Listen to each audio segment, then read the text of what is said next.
Барлықтарыңызға қайырлы күн, құрметті менің алтын оқырмандарым. Менің арнама қош келдіңіздер. Сіздермен бірге Гүлбану. Бүгін сіздерге бір жасағаннан кереметте болып пісіп шығатын, өте дәмді, сондай нәп-нәзік болып пісіп шығатын творогтан рогалики жасап көрсететін боламын. Ендеше ең маңызды жерлерін жіберіп алмас үшін видеоны соңына дейін қарауға кеңес беремін. Арасы да толықтай пісіп шығатын рогаликидің рецепторын осы видеоның астына описание бөліміне жазып қалдыратын боламын. Сол жерден қарап жасап көрсеңіздер болады. Егер де менің арнама тіркелмеген жаңа көрермен болсаңыз, міндетті түрде тіркеліңіз, лайк басыңыз және де қоңыраушаны басып қоюды ұмытпаңыз. Ал ендеше біз бастаймыз. Бізге керекті зат ең алғашқы творог қажет болады. Творогымызды ыдысымызға салып аламыз. Мендегі творог дүкеннің творогы. Осының үстіне 82,5% майлығы сары майды салып алатын боламыз. Шамамен 100 грамдай. Содан соң оның үстіне 1 шай қасық разрыхителімізді, яғни қопсытқыш салып алатын боламыз.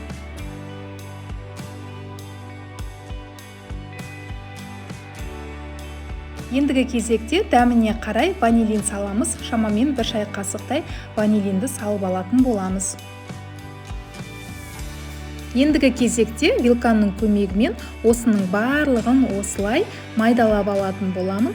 Егер де сіздерде арнайы езгіш құралдарыңыз бар болса, сол құралды пайдалансаңыздар болады. Ал егер де жоқ болса, осылай мен сияқты вилканың көмегімен майдалап алсаңыздар да болады.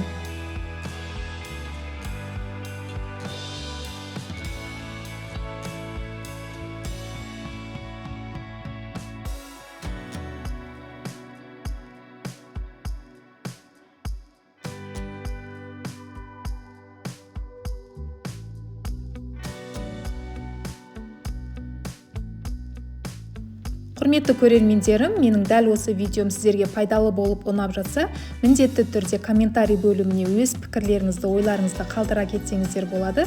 Сіздердің әрбір қолдауларыңыз мен үшін өте маңызды. Мінекей вилканың көмегімен осылай жақсылап езіп майдалап алғаннан кейін дәміне қарай құмшекерімізді салып алатын боламыз. Менің балаларым тәттіні жақсы көргендіктен көбіректеу салдым. Егер де сіздерде жаңағы тәттіні қатты ұнатпайтын болсаңыздар, онда шамалап салсаңыздар да болады. Құмшекерімізді салып алғаннан кейін де жақсылап осылай вилканың көмегімен түйіршік қалмайтындай етіп езіп майдалап алатын боламыз.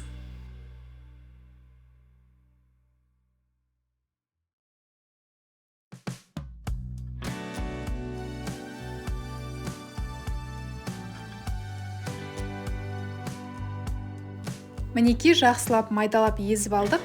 Енді осының үстіне електен өткізілген ұнымызды салып алатын боламыз. Ұнымызды салып алғаннан кейін алғашқыда осылай лопатаның көмегімен осылай айналдыра отырыңыздар, күш салмай, яғни ұнымызбен жаңағы массамыз екеуі бірігіп бір қалыпқа келгенше осылай лопатаның көмегіне жүгінетін боламыз. Содан соң қолымыздың көмегімен жақсылап жұмсақ етіп қамыр илеп алатын боламыз. Егер де ұны аз болатын болса, ұн сала отырыңыздар. Осы видеоның астына описание бөліміне мен мөлшерін жазып қалдыратын боламын.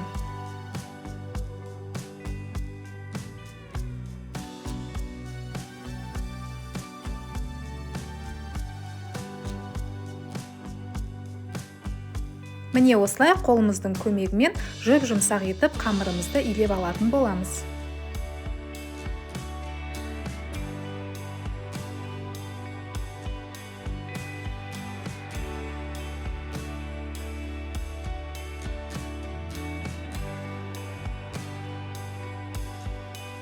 Осымен біздің қамырымыз иленіп дайын болып тұр. Көріп тұрғандарыңыздай өте жұмсақ, сондай нәп-нәзік қамыр шықты.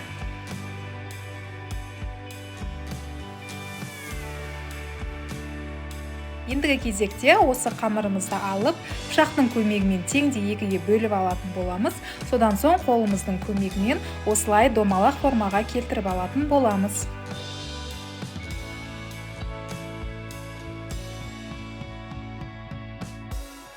Ендігі кезекте дайындап қойған қамырларымызды алып, оқтаудың көмегімен дәл видеодағыдай жайып алатын боламыз. Біздің қамырымыз өте нәзік, жұмсақ болып шыққандықтан оқтауды, яғни қатты күш салмай, осылай жайлап қана баса отырып жайып алсаңыздар болады. Ұн сеуіп жайсаңыздар да болады, бірақ мен ұн сеппедім. Осылай қамырдың өзін оқтаумен ақырын ғана басып жайып алдым. Мінекей осылай дөп-дөңгелек етіп жайып алғаннан кейін, енді осының үстіне құмшекерімізді салып алатын боламыз.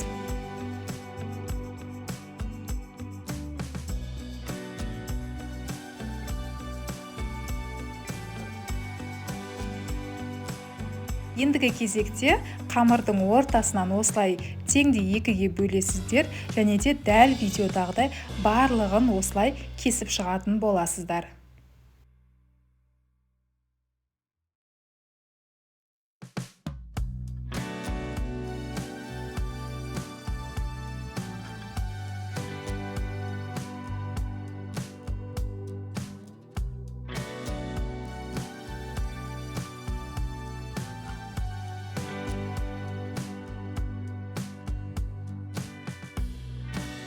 Мен көрсеткендей етіп, дәл видеодағыдай пышақпен осылай кесіп шығуға болады. Дәл қазір сіздерге, яғни рогаликидің формасын шығарып, орауды үйрететін боламын, яғни көрсететін боламын. Дәл осылай жасасаңыздар, рогаликилеріңіз әдемі болып шығатыны сөзсіз.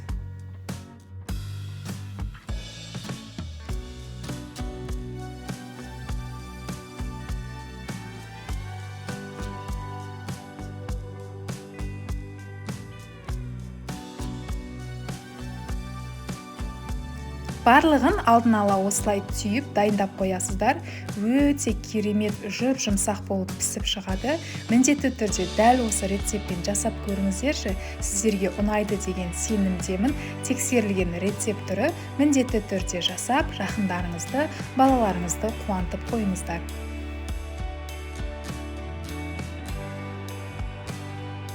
Ендігі кезекте противенге салып аламыз және де алдын ала қызып тұрған пеште 180 градуста 15-20 минут аралығында пісіріп алатын боламыз.